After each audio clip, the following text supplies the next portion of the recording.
안녕하십니까. 신의균의 국방TV 시큐리티 뉴스입니다. 자, 오늘도 우크라이나 전황 알려드리도록 하겠습니다. 자, 바흐무트. 정말 뭔가가 벌어지고 있습니다. 지금 비록 오신트 소식통들의 주장이긴 합니다만은, 이 우크라이나군이 이 바흐무트에서 이 서쪽으로 좀 치우쳐져 있는 그 철도를 중심으로 더 외곽으로 철수하고 있는 정황이 있다라는 건데, 정말로 제가 지난 주말에 알려드렸던 것처럼 이 바흐무트를 이제는 놔주는 것은 아닌가, 포기하는 것은 아닌가라고 생각하는데, 왜 이런 선택을 하는지 제가 이 바흐무트의 이 고저, 이 지역의 고저가 있는 이런 등고선 지형도를 가지고 분석을 한번 해드리도록 하겠습니다. 자, 그리고 이런 가운데 러시아의 전차 파괴 숫자가 아주 보수적으로 집계하는 이 오신트 네트워크가 있는데, 여기에서 집계한 내용들 나왔는데 정말 어마어마합니다. 자, 신의균의 국방TV 구독, 알림, 좋아요 눌러주십시오. 전과를 먼저 보겠습니다.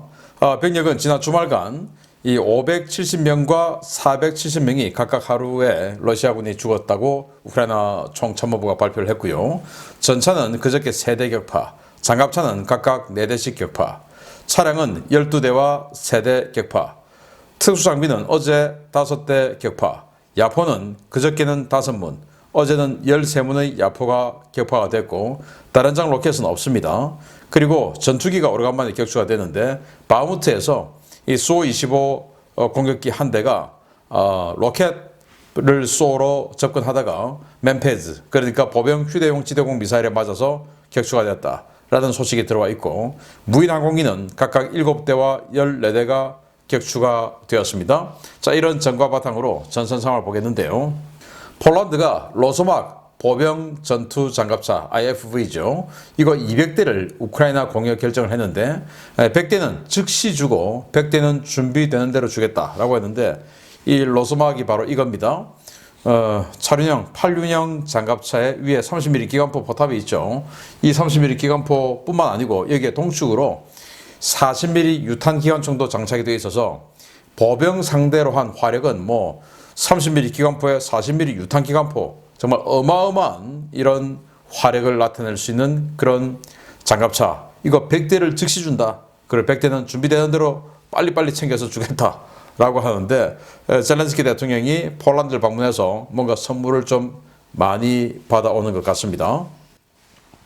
그리고 전 러시아 대통령이고 지금 이제 이 NSC 부의장이죠. 메드베데프.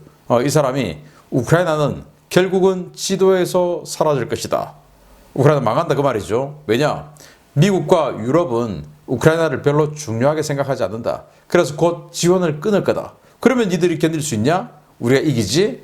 이런 이야기인데, 이 유럽 지도를 보면 우크라이나가 있음으로 해서 불가리아, 루마니아, 폴란드 이런 동구권 나라들이 얼마나 큰 완충 지역 효과를 볼 수 있는가를 알 수가 있죠. 그 나토 국가들이.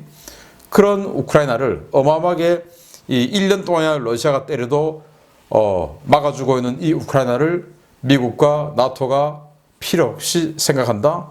지도를 한 번이라도 봤으면 그런 말 안 할 텐데, 아무튼 이런 희한한 소리를 러시아 전 대통령, 지금 거의 5손가락 안에 드는 권력자가 그런 이야기를 한다는 게 황당하기도 합니다.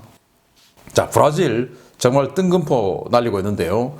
이 전쟁에 브라질이 도대체 무슨 기회를 했는지 모르겠습니다만은, 브라질이 이렇게 얘기합니다. 자, 우크라이나, 러시아의 크림반도를 할양하고 휴전해라.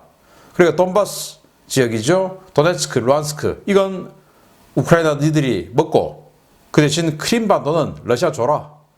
그리고 나서 휴전해라. 라고 브라질이 이렇게 제의를 했는데, 기가 찰 노릇입니다. 우크라이나 입장에서는. 자, 우크라이나 공군 병력, 특히 부사관 중심의 이 병력들이 정비요원들이에요. 독일의 미국 그 공군 기지에서 F-16 정비 교육을 받고 있다라는 겁니다. 자, 이 사진인데 여기 있는 이 사람들이 우크라이나 공군의 부사관들이라고 합니다. 그래서 이 F-16 엔진이 가동되고 있는 모습을 옆에서 지금 이제 엔진 소리 시끄러우니까 헤드셋을 끼고 바로 옆에서 지금 보고 있는데, 정비 교육을 받고 있다라는 건데, 그러니까 전투기를 배치를 하려고 하면은 정비를 할 수 있어야 되죠. 왜냐? 전투기 한번 출격하고 오면 다 또 정비해야 되고 하는데 조정만 할 수 있다고 전투기 운영할 수 있는 건 아니죠. 그렇다고 해서 미군들이 가서 정비해 줄 수 있냐? 그건 안 되죠. 왜냐? 미군이 여기 가서 정비해 주면 그것은 미군의 개입 아닌 참전이죠. 참전. 그래서 그건 안 되고 또 여기에 미국이 용병을 보내준다. 민간인들을 참전은 아니니까. 그런데 여기 지금 언제 폭격받아서 실제로 죽을지 모르는데 누가 가겠습니까? 그래서 전투기 F-16을 주고 싶어도 빨리 못 주는 이유가 정비 인프라가 없기 때문이에요. 그런데 미국은 F-16 그거는 시기상조야 안 줘. 이렇게 계속 뭔가 연막을 치고 있었는데 알고 보니까 이렇게 정비 교육을 하고 있더라. 그 말은 곧 F-16 전달 소식이 들려올 것 같다. 자, 이런 생각이 들죠. 자, 우크라이나 군사정보국은 뉴욕타임스 보도 유출 기밀은 조작 문건이다 라고 평가절하했고, 지난 주말간 뉴욕타임스를 통해서 미국이 우크라이나를 어떻게 지원한다 뭐 이런 것들 그 계획 앞으로의 뭐 작전 계획까지도 뭐 다 유출됐다 이런 보도들 많이 보셨을 텐데, 우크라이나 군사정보국은 그건 조작된 문건이다 라고 이야기했고, 미 국방부는 그 뉴욕타임스의 보도는 그 기밀 문건 중에 일부는 좀 진짜도 섞여 있다 이 말을 했어요. 원래 사람을 속이려고 하면은 이 진짜에다가 가짜를 딱 섞어 넣어야 되죠. 그래서 진짜 그다지 중요하지 않은 많은 진짜 속에 진짜 핵심적인 가짜를 탁 집어넣어야 그게 이제 핵심적인 조작 문건이 되는 건데 바로 그거다 이겁니다. 그런데 뉴욕타임스가 보도한 이런 거 보면 US Allied and Partner가 우크라이나에게 이 전투력을 올려주는 이런 계획, 플랜 또 지금까지 진행되어 온 이제 이거다 이거죠. 그래서 날짜별로 뭐 이렇게 해서 각국들이 우크라이나의 군사력을 빌드업하는 올려주는 이 무기 체계를 지원한 스케줄이 쫙 나와 있어요. 그런데 이건 뭐 사실은 정리를 한 것일 뿐이지 이것이 완전히 기밀은 아니죠. 왜? 러시아도 다 알고 있는 내용 아닙니까? 자, 여기에다가 이제 핵심적으로 가짜를 싹 섞어 넣는데 요게 이제 가짜인 거예요. 러시아가 가짜 문건을 만들어서 하고 싶은 말은 뭐냐? 우리가 이기고 있다 라는 걸 러시아인들에게 홍보하고 싶은 거죠. 뭐 다른 나라는 뭐 믿어줄 리 없으니까 그냥 러시아인들에게 국내 정치용으로 하고 싶은 거죠. 그래서 요게 포토샵으로 조작된 거다. 자, 요걸 확대시켜보면 뭐라고 돼 있냐? 이 러시아는 그동안 16,000에서 17,500명이 죽었고 우크라이나는 61,000에서 71,500명이 죽었다. 이게 말이 됩니까? 말이 안 되죠. 러시아가 훨씬 더 많이 죽었는데 여기는 우크라이나가 거의 한 4배 이상 더 많이 죽은 걸로 지금 표기가 되어 있고, 자, 이거는 뭐 러시아 입장에서 보면 그래 그럴 수도 있지. 뭐 어때서 우크라이나가 더 많이 죽었을 수도 있지 라고 할 수 있는데, 자, 그 다음 러시아는 지금까지 지금 이게 1년 동안인데 1년 동안 7대의 전투기와 폭격기가 격추됐다. 그리고 8대의 헬기가 격추됐다는 거예요. 여러분들 전투기 폭격기 합해서 7대만 격추됐습니까? 러시아가.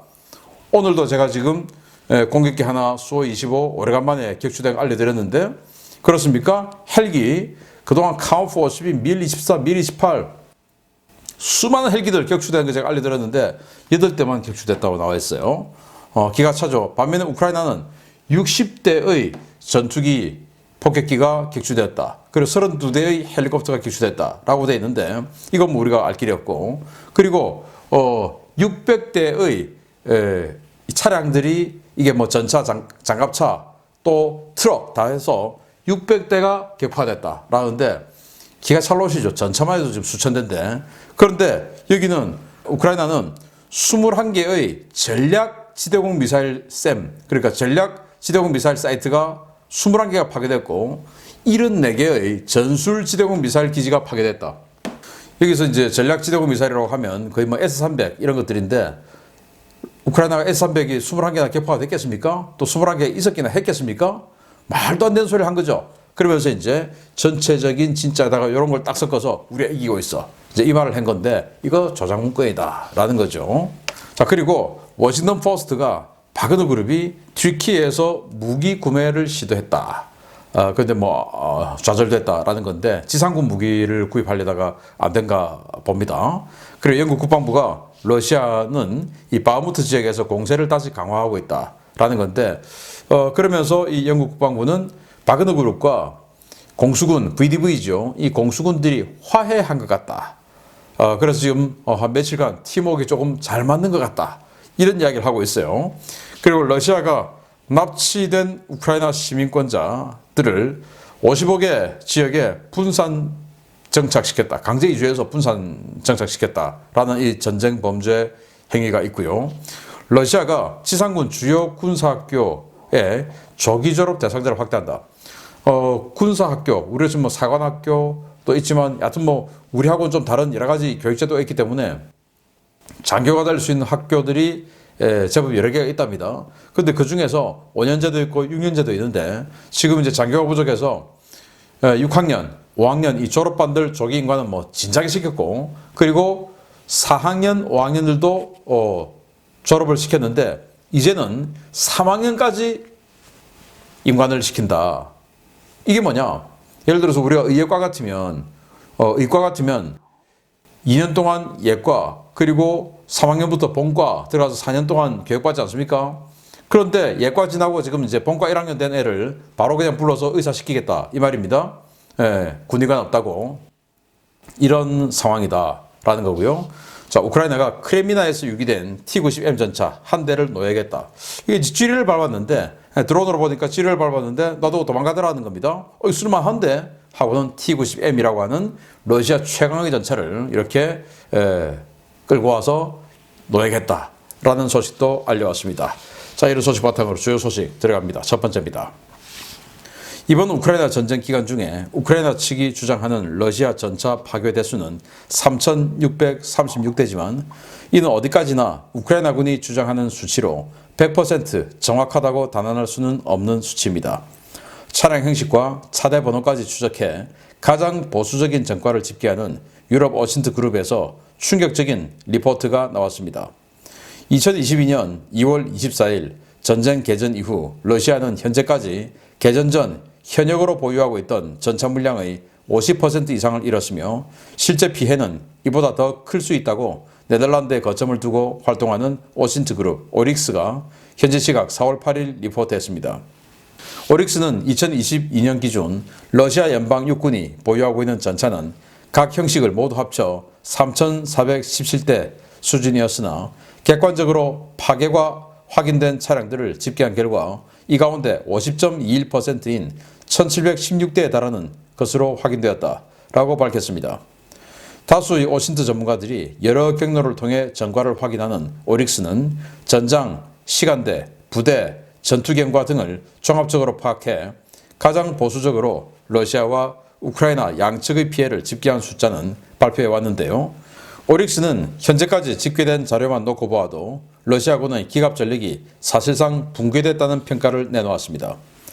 차종별로 집계된 파괴 내역을 보면 T-90M 전차는 67대 중에 18대가 파괴되었고 T-80BVM 전차는 220대 중에 76대가 파괴되었습니다. 러시아군은 여러 형식의 T-80 계열 전차를 개전 전에 580대 보유하고 있었는데요. 현재까지 집계된 파괴 수량은 462대로 전체 T-80 전차의 80%가 손실된 것이 확인되었습니다. 러시아군 전차 가운데 가장 많은 수량이 운용되고 있는 T-72 계열의 경우에 전체 2,420대 가운데 996대 파괴가 확인되어 41%를 잃은 것으로 집계됐는데요. 특히 러시아가 서방 동급 전차를 압도하는 최신 개량 버전이라고 주장해온 T-72 B3M 모델은 570대 가운데 220대가 파괴되어 39%의 손실률을 기록한 것으로 집계되었습니다. 오릭스가 집계한 자료만 보면 러시아는 개전 전 3,417대의 전차를 가지고 있었고 1,716대를 잃은 현재는 1,701대의 전차가 남아있는 것으로 보이는데요. 여기에 전쟁 이후 신규 생산한 전차들을 더할 경우에 아직 2,000대 이상의 3세대 전차가 남아있다고 주장할 수 있지만 여기에는 함정이 있습니다. 개전 전 보유분으로 집계된 3,417대의 전차는 공식적인 장부상에만 존재하는 물량으로 실제 여부가 확인되지 않은 숫자들인데요. 그동안 전력을 상당히 과장해온 러시아의 전례, 형편없는 장비 관리와 낮은 가동률 등을 감안하면 현재 러시아군에 남아있는 3세대 전차는 거의 없을 것이라는 평가가 지배적입니다. 실제로 러시아는 바흐무트와 아우디우카 등 주요 전선에서 노후 전차인 T-62와 T-55 계열을 주력으로 운용하고 있는데요. T-80 계열은 전장에서 자취를 감춘 지 오래되었고 T-90과 T-72 계열은 형편없는 성능의 T-62와 T-55를 엄호하는 소수정예 소방수 역할로 운용되고 있습니다. 노획이나 유기 등을 제외하고 파괴가 확인된 전차의 숫자만 장부상 숫자의 절반을 넘어가는 러시아군의 현재 상황은 러시아군의 3세대 전차가 거의 씨가 말라가고 있음을 보여주는 것인데요. 암울한 전황에 극심한 방산 비리까지 겹치며 러시아군 재래식 군사력의 붕괴는 점점 더 가속되고 있습니다. 네, 오릭스라는 이 오신트 네트워크인데 네덜란드를 거점으로 하고 있어요. 이 사람들은 전차가 이렇게 파괴된 정황이 올라오면 이 전차의 차대 번호, 역사까지 다 추적해서 또 이것들을 교차 검증하고 해가지고 진짜 파괴됐다 라고 판정을 하는데, 그러다 보니까 굉장히 이 판정이 좀 늦고 또 보수적인 거예요. 그래서 여기에서 여태까지 사진으로 완전히 그냥 객관적으로 확인된 이런 것들만 해도 1700대가 넘게 격파가 됐다. 여기에는 노획된 전차는 빠졌습니다. 노획은 사진이 부서진 게 사진이 안 나오니까 노획은 빠지고 오직 파괴돼서 못 쓰게 된 전차, 이것만 1700대가 넘어서 절반 이상이 파괴됐다라고 발표를 한 겁니다. 자, 그럼 노획은 얼마나 많이 됐냐? 노획도 수백 대가 됐죠. 예를 들어서 리만 고속기동전 할 때만 해도 500대의 전차 장갑차가 기갑 차량들이 노획이 됐다고 하니까 어마어마하게 많은 전차 장갑차가 노획이 됐죠. 그런 노획 숫자는 빠진 겁니다. 또 전쟁 초반에는 그야말로 뭐 기름만 떨어져도 다 놓고 도망가고 막 그랬지 않습니까? 엄청나게 많이 초창기에 노획을 했죠. 이런 것들 다 빠져 있어요. 그리고 장부상에 3,417대가 있으면 이게 가동률이라는 게 있습니다. 가동률 80%, 그렇게 되면 한 2,600대 정도가 실제 운용될 수 있는 전차죠. 그 중에 1,700대, 그리고 노획 당한 거, 이거 빼버리면 전차 없는 겁니다. 그래서 야, 신인균 너 뭐 매일 뭐 3,600대 뭐 이러다니 1,700대라잖아.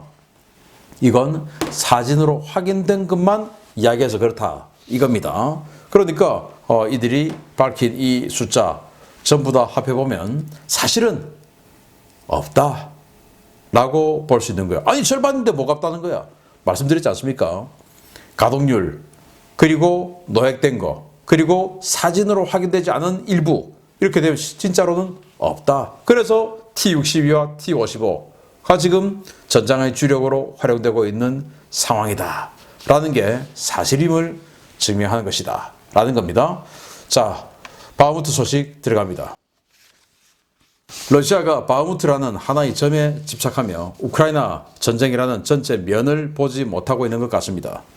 러시아가 예비 전력을 바흐무트에 갈아 넣으며 도심 장악을 위해 총력전에 나선 가운데 우크라이나군의 도심 철수가 시작되었다는 소식입니다.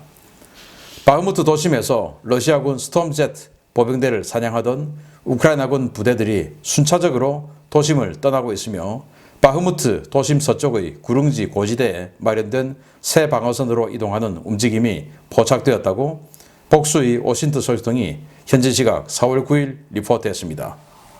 소식통들은 전황을 봐서 바흐무트에서 철수하라는 젤렌스키 대통령의 스탠딩 오더에 따라 최근 지상작전을 총괄하고 있는 올렉산드르 시리스키 상장이 도심 지역의 일부 부대에 철수령을 내린 것으로 보인다라고 전했습니다. 철수 명령을 받은 부대는 제125 영토방위여단과 제241 영토방위여단, 제3작전여단, 채천여단 예하의 3개 대대, 제93 기계화여단 등인데요. 오신트 소식통들은 이들 부대가 상호 엄호 하에 도심 중앙부의 철도선을 1차 철수선으로, 바흐무트 도심 서쪽의 구릉지 방어선을 최종 철수선으로 도심에서 순차적으로 이탈하고 있는 것으로 보인다고 전했습니다. 이번 철수 명령은 바흐무트 일대의 러시아군 전략 예비대가 거의 대부분 소진되었다는 우크라이나 군사정보국의 판단에 따른 것으로 알려졌는데요. 우크라이나군 지휘부는 과거 대립하던 바그너 그룹과 공수군 일선 부대들이 비교적 원만한 관계를 회복하고 빠르게 스톰제트 부대들을 편성해 도심 북부와 남부 지역에 끊임없이 밀어넣는 상황에 주목하고 있습니다. 바그너 그룹 수장 예브게니 프리고진은 불과 며칠 전 바흐무트 행정청에 깃발을 꽂고 바흐무트를 점령했다는 자신의 주장을 180도 뒤집고 현지 시각 4월 6일 오후 기준 아직 바흐무트를 함락시키지 못했으며 도시를 손에 넣기 위한 러시아군의 공세가 이루어지고 있다는 것은 의심할 여지가 없다고 밝혔습니다. 그는 현재 바흐무트를 손에 넣기 위해 바그너와 러시아군이 함께 싸우고 있지만 세 가지 문제가 있다라며 적절하게 조직된 지휘 통제체계의 부재, 적의 위협에 노출된 측방, 극심한 탄약 부족이 공세를 어렵게 하고 있다라고 밝혔습니다. 우크라이나군 지휘부는 러시아 정규군과 공수군이 합세해 편성한 스톰제트 부대들이 남쪽과 북쪽에서 자폭 돌격을 계속해 활동 영역을 점점 확대하고 전국적으로는 도심으로 이어지는 세계 보급로까지 진출하면 바흐무트가 포위된다고 보고 있습니다. 다만 소규모 경보병 부대에 불과한 이들이 도심 내부의 기계화 부대들을 포위 섬멸하는 것은 불가능하다는 것이 우크라이나군 당국과 오신트 속성들의 공통된 평가입니다. 그러나 러시아군에 의해 차시브야르와 바흐무트를 연결하는 00506 도로와 이바니우스케 쪽에서 들어오는 T0504 도로, 블리차 키로바 도로가 차단되거나 위협받을 경우 정상적인 보급작전에 차질이 발생해 도심 지역 부대들의 전투 효율이 감소될 우려도 제기되고 있습니다. 우크라이나군은 바흐무트 도심 서부 외곽 지역의 구릉지 일대에 오래전부터 방어선을 구축해 놓은 상태인데요. 이곳은 평균 해발 90m 안팎인 바흐무트 도심 지역보다 낮게는 100m, 높게는 180m 이상 더 높은 250에서 300m 정도의 언덕이어서 방어에 유리하다는 평가를 받고 있습니다. 우크라이나는 대공세가 시작될 것으로 유력시되는 4월 마지막 주 또는 5월 첫째 주 이전까지 순차적으로 도심 방어 병력을 도심 서부 방어선으로 빼낼 것으로 보이는데요. 바흐무트라는 도시 정치적 상징성 하나 때문에 끊임없이 병력을 바흐무트로 밀어넣으며 예비대를 소진시키고 있는 러시아군, 아무래도 수뇌부에 전쟁 패배를 바라는 반역자가 있는 것은 아닌지 모르겠습니다. 네, 바흐무트에서 빠지고 있는 것으로 보인다. 진짜로 빠진다. 라는 거예요. 물론 이 우크라이나 군 공식 오피셜은 아닙니다만은 지금 이제 이렇게 빠지는 게 자, 이제는 러시아군의 증원부대가 더 이상 없다. 그러니까 여기 바흐무트 시내로 러시아군이 들어와 봐야 얘들은 큰 효과가 없다. 또 더 이상 갉아먹을 병력도 없다.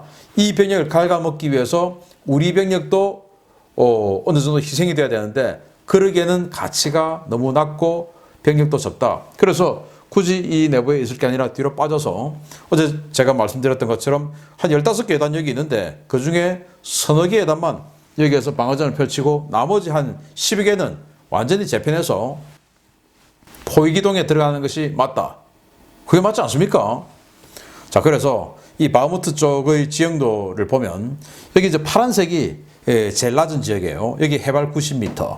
그리고 빨간색 이 제일 위에가 해발 한 300m 이렇게 된다는 겁니다. 그러니까 100에서 180m, 200m 정도 더 높은 게 이 지역입니다.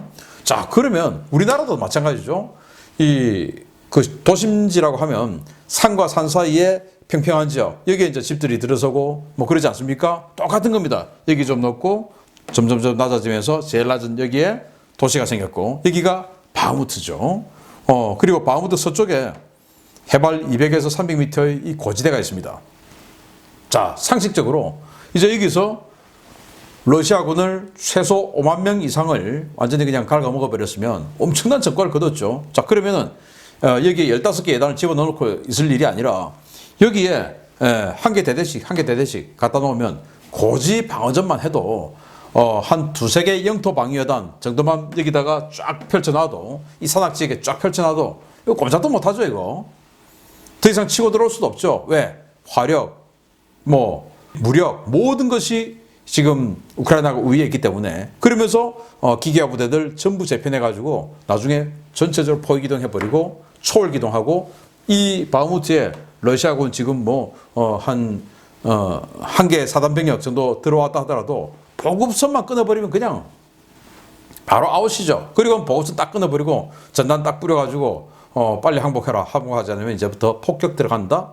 예. 이런 식으로 해버리면 끝나는 거죠. 그지 여기에서 시가전을 벌이면서 10명씩 끊어서 들어온 거 서로 간에 지금 격추하고 할 이유가 없다라는 겁니다. 이걸 여태까지 지켰던 거는 이 H-32 도로 그리고 이쪽으로 올라가는 도로 이렇게 해서 리만이 옆구리가 쳐지고 이런 식으로 해서 도네츠크까지 쑥 들어오고 이런 것들을 예방하기 위해서 여기서 여태까지 버텼는데 이제는 굳이 그럴 필요가 없다. 왜? 전체적으로 완전히 그냥 병력 우위에 있는 상황이니까. 프리고진도 여기 들어가도 탄약도 없고 옆구리는 측방이 우크라이나 군에게 노출되어 있고 굉장히 위험하다라고 지금도 이야기하고 있으니까요.